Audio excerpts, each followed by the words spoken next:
back to Red Ted Art. Now today we have yet another Christmas ornament for you. Yes, it's a super cute gingerbread ornament. And can you guess what it's made of?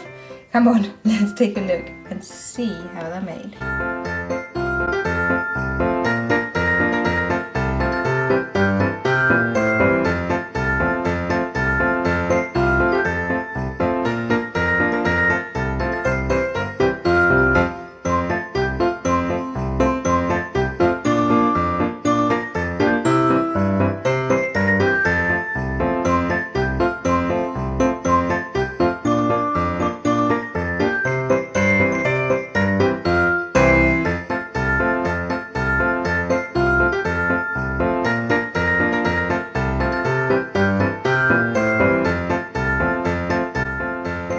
So what do you think? Isn't it adorable? So cute, so easy and super fun to make. Now they're very quick to make as well, especially if you paint and put them together all in one go.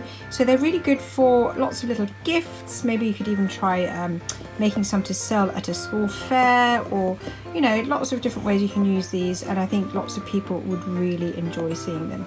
Now if you enjoyed this craft, as per usual, don't forget to like, comment and subscribe, and above all, I'd love you to keep watching and keep making, and see you here again soon. Take care, bye.